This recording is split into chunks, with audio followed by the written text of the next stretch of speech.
Hi, it's Monday, it's 3 o'clock. Welcome to Together Unlocked, brought to you as always by Together 2012 CIC. We're a community interest company based in Newham, which was the main host borough for the London 2012 Paralympics. We're creating a cultural legacy for the Games, led by disabled artists, and producing work for everybody to enjoy. I'm Ju Gosling, Artistic Director. With me in my East London studio, where we've been shielding since last March, is our chair, the artist Julie Newman. But first, as always, we will go to the other end of our long virtual wheeled sofa to the West Midlands for some introductions and some audio description. Well, good afternoon and welcome to an extremely wintry West Midlands. I was hoodwinked last week. And it's been snowing here ever since I got up this morning. So it's mighty cold. I think they're forecasting -7 for tonight. Anyway, so hello, I'm Robin Surgener. I am business director at Together 2012. I am huddled here in my Sutton Coldfield studio with Josh, who I'll introduce in a sec.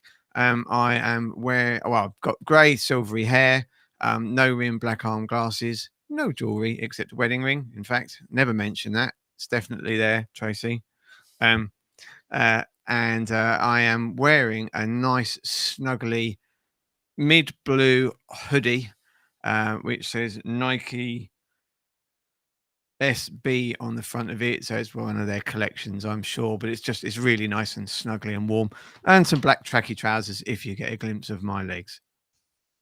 I believe it's the skateboarding line of Nike stuff. That makes sense. That's what the SB stands for. Hi, I'm Josh. I'm also one of the hosts of Together Unlocked, and I am a PhD student.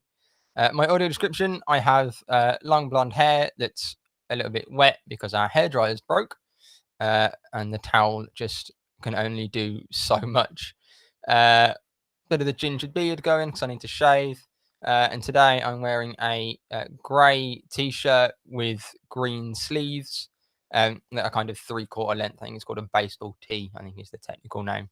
And on the chest, it has a big green anchor with a kind of cloth on the bottom, and it says Dropkick Murphys in big black letters.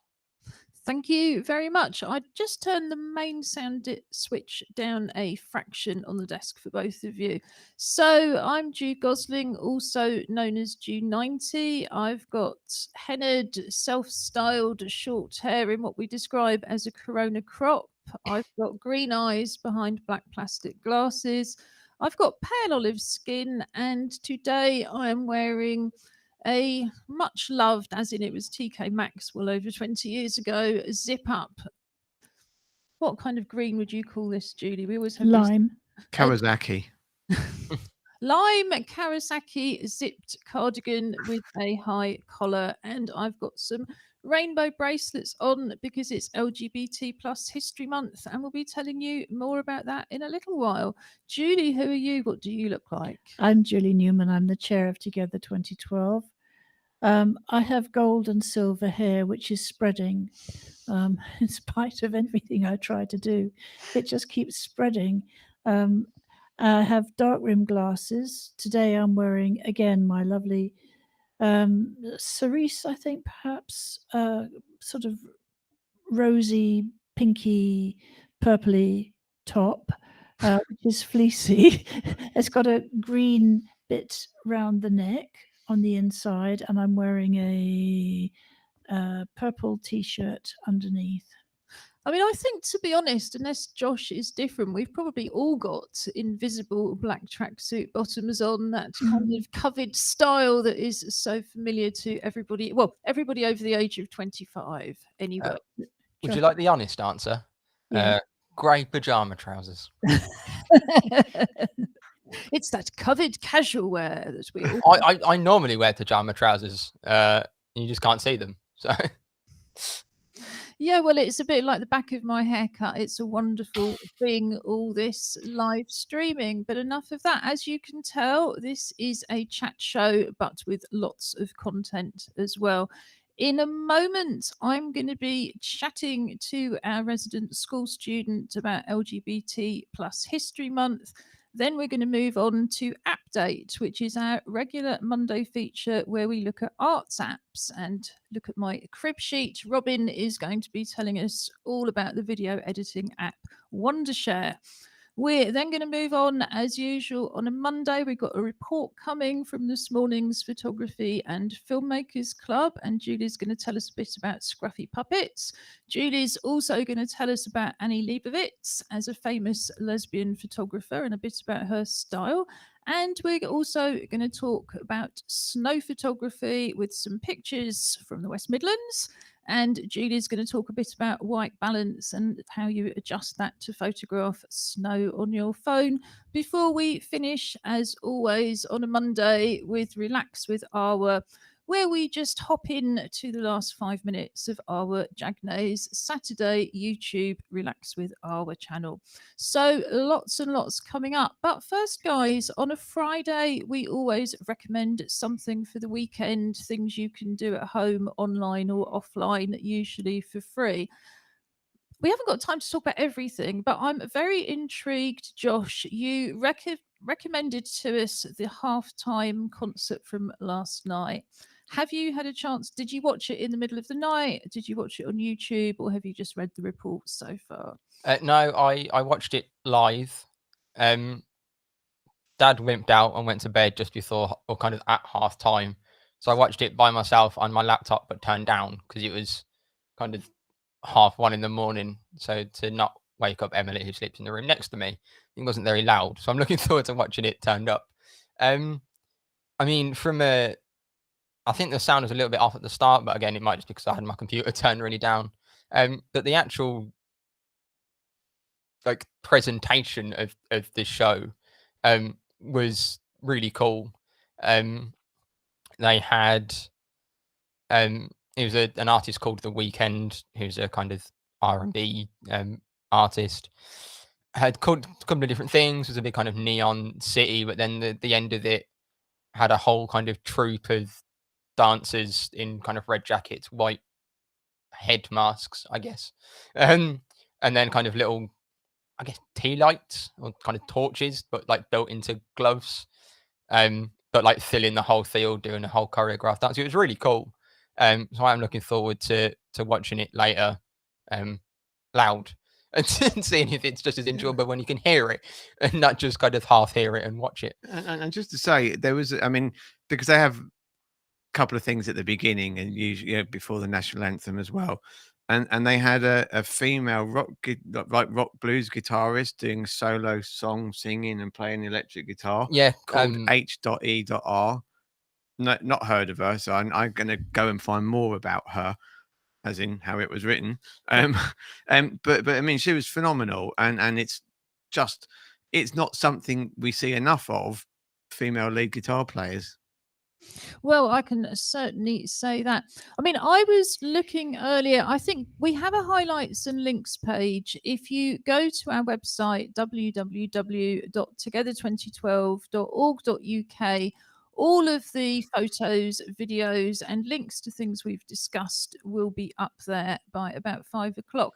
And we will put a link in. I believe, is it YouTube that the replay will be available on, Josh? Or is yes, it will be on. There'll be probably millions of copies on YouTube. I don't know if the official one is up yet. If it is, I will send it after the show. But if not, as soon as that kind of comes up, or maybe iPlayer, do because it was on the BBC. Yeah, I don't get Josh know. to do some research, and audience, we will get it up there by 5 o'clock for you to enjoy. I just saw one photo on the CNN News app this morning, but where the dancers had incorporated the masks with the bandages.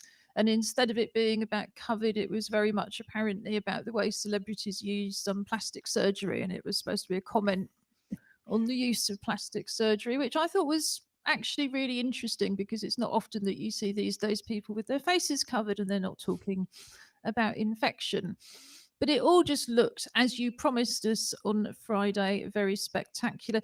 Does kind of explain why you're still in your pajamas. And how extraordinary that Robin didn't stay up in the middle of the night to watch it. What do you think, Judy? I can't imagine.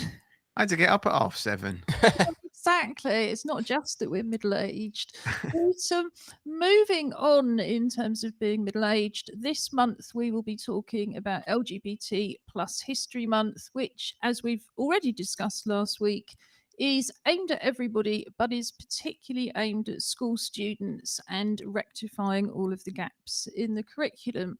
So, as we have a resident school student over the weekend, having dragged them away from their studies, we started to chat about LGBT History Month, what it meant, and what the issues were. So I'm just going to play the first 10 minutes of that, and we're going to come back to things later. But it's a conversation that I often find with adults as well, comes up too late, really. It's the kind of question that it's really good to ask right at the beginning, which in this case is pretty much, what does LGBTQI plus actually stand for? So with the help of our school student, we're about to find out. So, as viewers from last week will know, we are celebrating LGBT plus History Month all month. History Month is first and foremost aimed at school students and educators. So I'm delighted to say that we have our resident school student with us today to ask some questions on your behalf. So welcome. Would you like to introduce yourself and give us a bit of audio description? Hi, I'm Patton. I'm wearing a black hoodie with some kind of scrambled up letters on the front in multicolours, things like blue and yellow. And together it says Cave Town on. Excellent. So what's your first question for us, Patton? So LGBT, what does that stand for? I'm glad you asked that, because lots of people don't know but don't want to ask, which I think is the other advantage of taking this all back to schools level. LGBT plus also includes, well, let me go back a little bit. I'm co-chair of Regard, and we're a disabled people's organisation led by, as we describe it, LGBTQI plus disabled people. So I'm going to go through the whole thing because it took me a long time to be able to go LGBTQI plus, and now I can say it quite confidently, but I know it's actually a real tongue twister. So the L bit is easy. That's L for lesbian, and that is generally defined as women who have a romantic and sexual attraction to other women. It's a little bit more complicated than that, though, because different European countries, and of course within the UK, we've got lots of people from all over the world, have got different definitions. So if you skip forward to the B for